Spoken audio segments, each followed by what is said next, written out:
and welcome to One Man's Opinion. Today I am reviewing the new one-man show, Jeff Ross, Take a Banana for the Ride, written by and starring Jeff Ross, directed by Stephen Kessler, and running through September 28th at the Nederlander Theater at 208 West 41st Street in New York City. Don't be afraid to send a banana my way, metaphorically speaking, over at my Patreon page, where you can, for as little as $1 a month, support my work here, as well as my classic cinema podcast, Yesterday's Matinee. Patrons get early access to the latest episode, which is currently the 1953 French film Madame de, as well as quick reviews and early access to interviews. I have a pretty cool interview coming up in the next few days that I hope you'll enjoy. Thank you to my current patrons, and welcome to the new ones. Links to my Patreon and podcast pages will be in the description. Jeff Ross is widely considered the preeminent roaster in comedy today. Since at least 1998, he has been a part of celebrity roasts, being featured in at least 25 of them over the past 27 years, from Drew Carey to Tom Brady. He has left no shelter for anyone who has dared to present themselves to the roastmaster. Take a Banana for the Ride, though, is a surprisingly sensitive show for a man who has made his career telling crass, dirty jokes about people to their faces. In hearing him tell his 90-minute autobiographical story, starting as a child growing up in various New Jersey towns, drawing comparisons from his childhood to his adult life, it is no surprise why this show is a bit more sober than a raw stand-up insult comic show. In recent years, Ross has lost three of his closest friends, Norm Macdonald, Gilbert Gottfried, and Bob Saget. Then he was diagnosed with cancer. So, life and death and its harsh reality came home to roost for Ross. Coming from an apparent place of retrospection, he is reflective and honest, speaking candidly about his mother's poor health and death when he was a child, as well as his father's drug habit that cut his life short as well.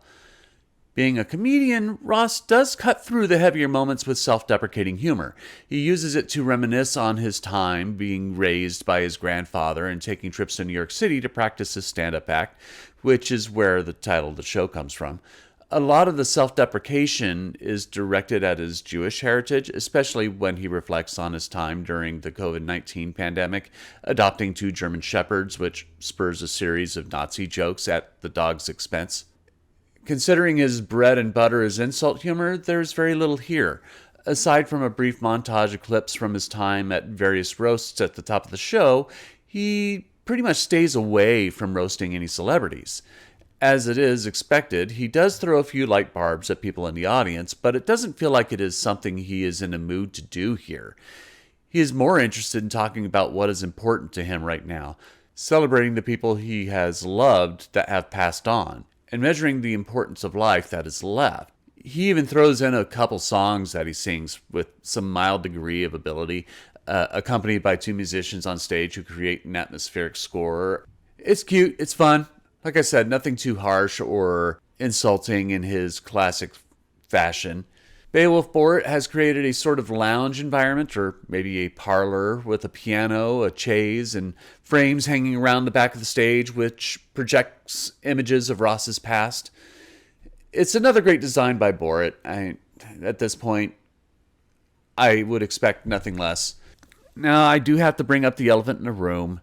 Ross has had his own share of controversy, as some of the, quote, celebrated celebrities he's roasted include Roseanne Barr, Charlie Sheen, Hugh Hefner, and Donald Trump, not to mention an accusation in 2020 of being in a sexual relationship with a 15-year-old girl. He sued the girl, Jessica Radka, for defamation for the accusation, claiming that she was an adult when they started their relationship and that she was attempting extortion.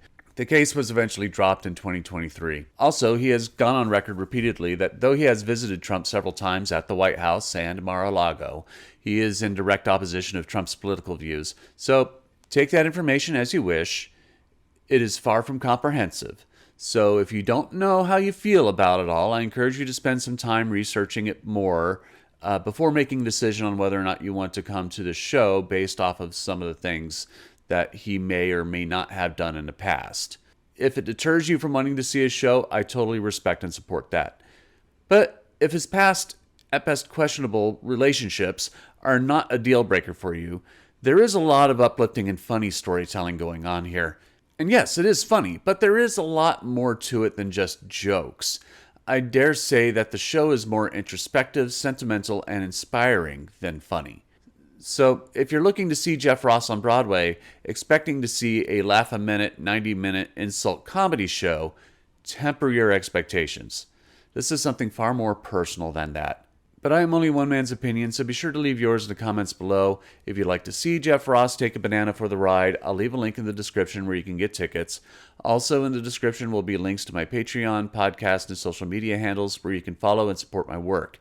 You can also support me by liking and sharing this video, subscribing to the channel, and clicking the notification bell to be alerted to future reviews. My next review should be the Shakespeare in a Park production of Twelfth Night. I was there Wednesday, August 20th, and it got rained out. So rescheduling it is still in the works, but I think that will be the next show I review. Well, regardless, thank you for watching, and I will see you at the theater.